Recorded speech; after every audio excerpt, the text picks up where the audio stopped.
Susuna susuna.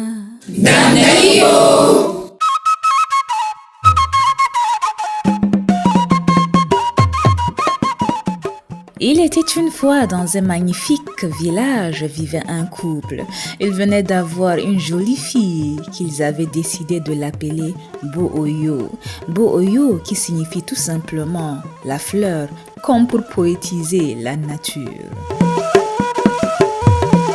Et quand la mère portait encore son enfant dans le ventre, bien longtemps de cela, avant, bien entendu, son accouchement, elle chantait presque tous les jours une adorable berceuse. Lele kine, lele male kine, le kine male kine, anina sakine, ta gurguta musa, gurgusuma ingenge, sumukaru ingenge, armananinge, gurgusumananinge. La même berceuse, depuis qu'elle avait su qu'une vie poussait dans son petit ventre. Et par la grâce de la nature, elle a mis au monde, sans trop de tracas, une belle petite fleur. La famille était très heureuse et tout semble parfait. Bo-Oyo a un grand frère très jeune. Comme tous les enfants, il adore s'amuser. Il passe son temps à jouer dans la cour de la maison. Le petit frère est souvent sollicité pour surveiller sa petite sœur durant l'absence de sa mère. Rondo! Rondo! Rondo! Oui, maman. Viens surveiller ta petite sœur. Je dois aller aux toilettes. J'arrive, maman. Une légende du village déconseille de laisser seul le nouveau-né. De ce fait, un bébé doit être toujours surveillé durant l'absence de la mère. Car si l'enfant se trouve seul, sans surveillance humaine et sans un couteau sous le coussin, un esprit maléfique pourrait s'emparer de lui, voire l'échanger contre son enfant. Eh bien, voici pourquoi la mère a insisté pour que son fils surveille sa petite sœur. Serait-ce une intuition maternelle? Car bien non loin de la maison, une sorcière guettait la mère qui venait d'accoucher. Elle n'est pas loin de la maison. Elle était cachée dans la cour, derrière les feuillages, sous la forme d'une jarre. Pour distraire l'enfant, elle lui fit apparaître un papillon lumineux. Rondo, le petit garçon, adore les papillons. Il prit lentement le couteau posé sous le coussin où se reposait sa petite sœur et se mit à poursuivre le mystérieux papillon. Il voudrait l'attraper et jouer avec. Et dès que l'enfant s'absenta, la sorcière apparut. Elle prit la forme de la mère pour tromper la vigilance du bébé et pour éviter qu'il ne pleure pas. Et s'empara de Bo-Oyo la fleur, puis s'en alla.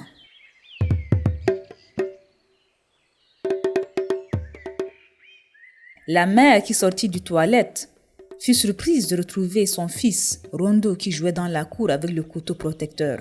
« Rondo, tu as laissé ta sœur toute seule. Il ne le faut pas. » L'enfant courut et vint poser le couteau.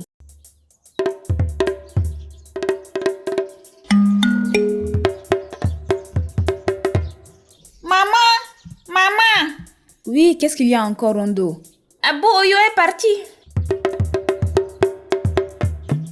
Comment ça? Un bébé ne marche pas? Viens voir, non? Elle vint et découvrit le panier en paille vidé.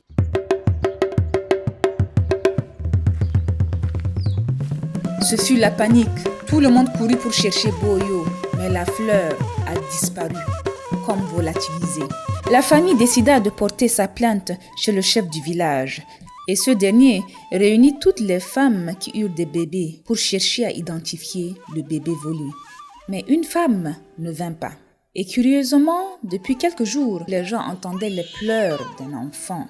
Le chef du village et sa garde décidèrent d'aller la chercher pour la conduire au lieu de la grande rencontre.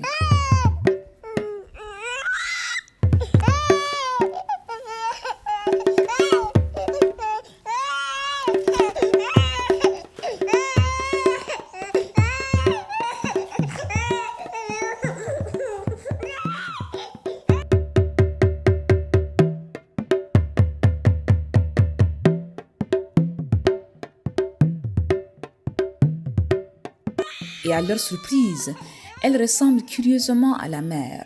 Mais la maman, la vraie mère, reconnut la voix du bébé qui ne cesse de pleurer. Oh mon Dieu, qu'est-ce que c'est? Mais elle me ressemble curieusement. Tu n'es pas au courant que Tu n'es pas au courant? On était des jumelles, non, quand tu étais née. Et puis après, moi, je suis partie, quelqu'un m'a volé. Menteuse! Tu as volé mon apparence et tu as volé ma fille. Non. Je n'ai pas volé ta fille, c'est ma fille. Mais non, vous ne voyez pas qu'elle est en train de mentir.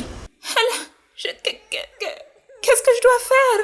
Mais tu me laisses mon enfant. C'est toi la voleuse.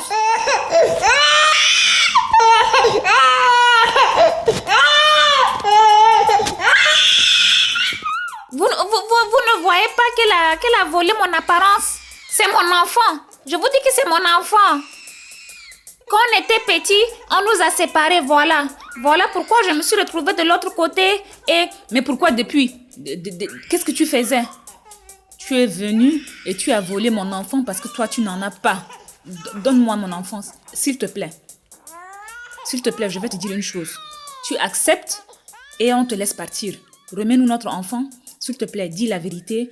Accepte que tu as volé cet enfant. Remets-nous ce qui nous revient de droit et tu partiras librement.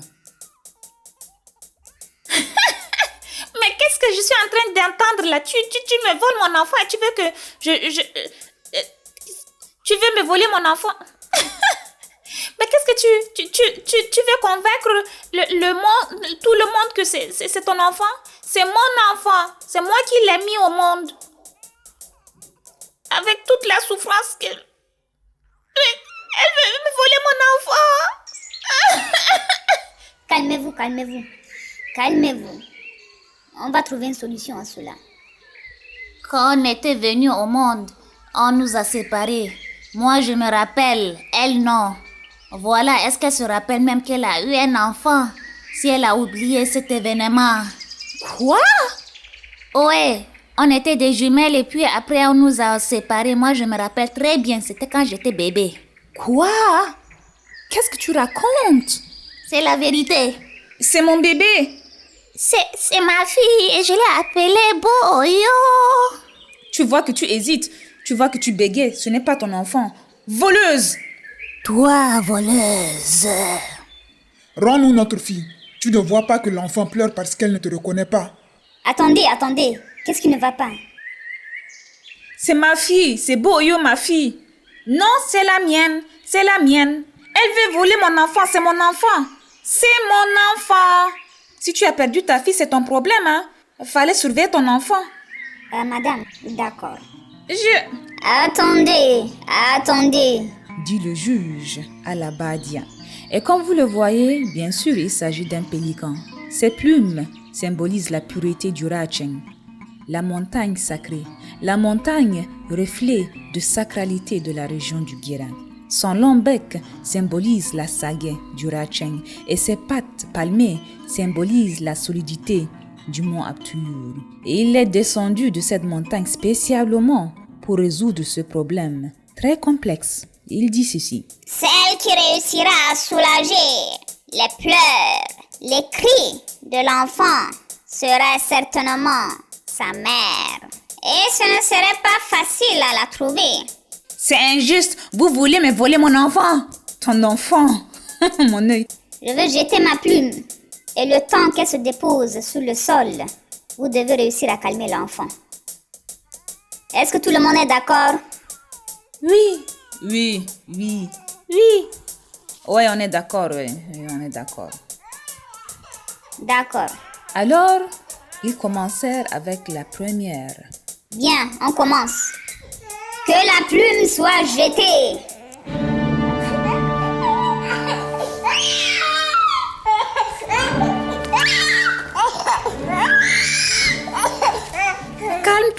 Calme-toi, bébé. Calme-toi. Allez, calme-toi. Pourquoi tu pleures comme ça? Chut. Non, calme-toi. Merde, calme-toi, non? Calme-toi.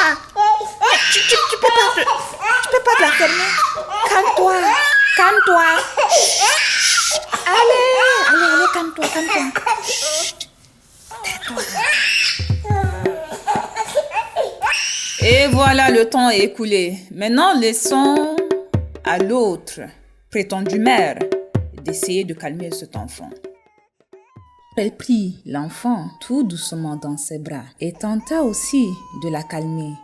C'est alors qu'elle s'était mise à lui chanter la berceuse, la même berceuse qu'elle lui murmura lorsqu'elle était dans son ventre. La voix de la mère tremble. Elle tremble de peur pour que la sorcière ne puisse lui arracher son enfant. Et l'enfant ne cessa de pleurer. Soudain, elle reprit ses forces et chanta de nouveau. Lele kine, lele male kine, le kine male kine, anina sakine, ta gurguta musa, gurgusuma ingenge, sumukaru ingenge, armananinge, gurgusumananinge.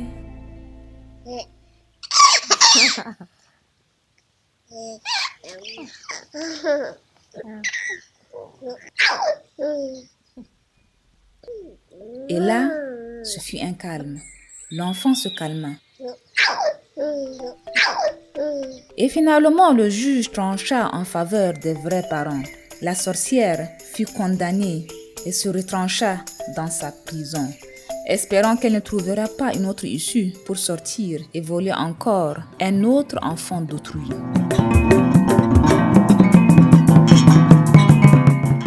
Et voilà la fin de l'histoire. Vous savez, nous avons qu'une seule mère et prenons-en soin, comme le disait un adage. L'amour de la mère est le seul amour invincible, éternel comme la naissance. Donc, aimons nos parents, soyons proches d'eux et prenons soin d'eux, comme ils ont pris soin de nous. Merci pour votre aimable attention et à bientôt pour une autre merveilleuse histoire.